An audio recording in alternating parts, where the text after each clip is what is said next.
ವೆಂಕಟಾದ್ರಿ ಪದವಿಪೂರ್ವ ಕಾಲೇಜಿನಲ್ಲಿ ವಿಶ್ವ ತಂಬಾಕು ರಹಿತ ಆಚರಣೆ ಚಿಂತಾಮಣಿ. ಇತ್ತೀಚಿನ ದಿನಗಳಲ್ಲಿ ವಯಸ್ಸಾದವರಿಂದ ಅಂದರೆ 30-40 ಹರೆಯದವರಿಗಿಂತ ಹೆಚ್ಚಾಗಿ ಯುವಕರೇ ಹೆಚ್ಚಾಗಿ ತಂಬಾಕಿರುವ ವಸ್ತುಗಳನ್ನು ಸೇವಿಸುತ್ತಿದ್ದಾರೆ.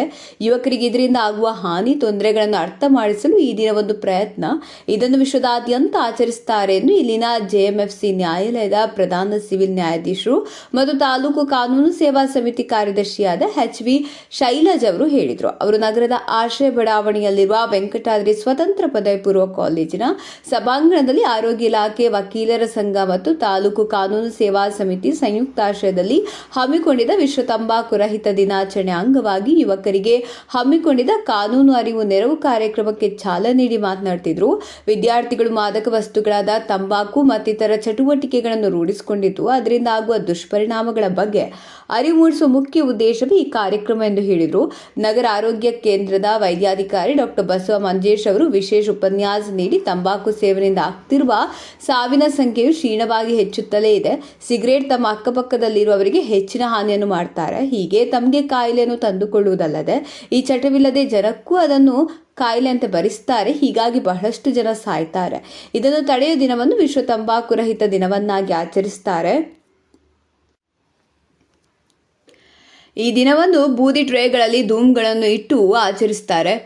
ತಂಬಾಕು ಹಾಗೂ ಅದರಿಂದ ತಯಾರಿಸುವ ವಸ್ತುಗಳಿಂದ ಆಗುವ ಹಾನಿ ತಡೆಗಟ್ಟಲು ಈ ದಿನ ಆಚರಿಸುವರು ಎಂದು ಹೇಳಿದರು.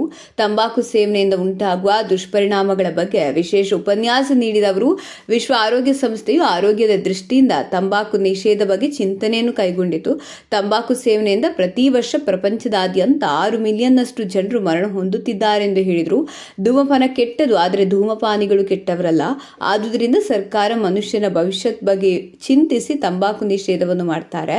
ಭಾರತ ದೇಶದಲ್ಲಿ ಹಲವು NGO ಸಂಸ್ಥೆಗಳು ತಂಬಾಕಿನ ದುಷ್ಪರಿಣಾಮಗಳ ಬಗ್ಗೆ ಹಲವು ಉಪನ್ಯಾಸಗಳನ್ನು, ಆರೋಗ್ಯದ ಬಗ್ಗೆ ಅರಿವು ಮೂಡಿಸುವ ಕಾರ್ಯಕ್ರಮಗಳನ್ನು ಮೂಡಿಸುತ್ತಿವೆ. ಹಾಗೆಯೇ ತಂಬಾಕಿನ ಯಾವುದೇ ರೀತಿಯ ಜಾಹೀರಾತಿಗೂ ಅವಕಾಶ ಕೊಡುತ್ತಿಲ್ಲ. ತಮಿಳುನಾಡಿನಲ್ಲಿ ಕ್ಯಾನ್ಸರ್ ಸಂಸ್ಥೆ ತಂಬಾಕು ನಿಯಂತ್ರಣ ತೆರೆದಿದೆ. ಇದರ ಮುಖ್ಯ ಉದ್ದೇಶವೆಂದರೆ ಒಂದು ಸಂಪೂರ್ಣ ದಿನ 1 ಗಂಟೆಗಳ ಕಾಲ ಯಾವುದೇ ರೀತಿಯ ತಂಬಾಕಿರುವ ವಸ್ತುಗಳನ್ನು ಸೇವಿಸದಿರುವುದು ಅಥವಾ ಉಪಯೋಗಿಸದೇ ಇರುವುದು ಎಂದು ಹೇಳಿದರು. ಕಾರ್ಯಕ್ರಮದ ಅಧ್ಯಕ್ಷತೆಯನ್ನು ತಾಲೂಕು ವೈದ್ಯಾಧಿಕಾರಿ ಡಾಕ್ಟರ್ ರಾಮಚಂದ್ರ ರೆಡ್ಡಿ ವಹಿಸಿದರು. ಕಾರ್ಯಕ್ರಮದಲ್ಲಿ ವಕೀಲರ ಸಂಘದ ಕಾರ್ಯದರ್ಶಿ ಸಿ ಕಿರಣ್ ಕುಮಾರ್, ವಕೀಲ ರಮೇಶ್, ಕಾಲೇಜಿನ ಪ್ರಾಂಶುಪಾಲರಾದ ನಾರಾಯಣ ರೆಡ್ಡಿ ಸೇರಿದಂತೆ ಮತ್ತಿತರರು ಭಾಗವಹಿಸಿದರು.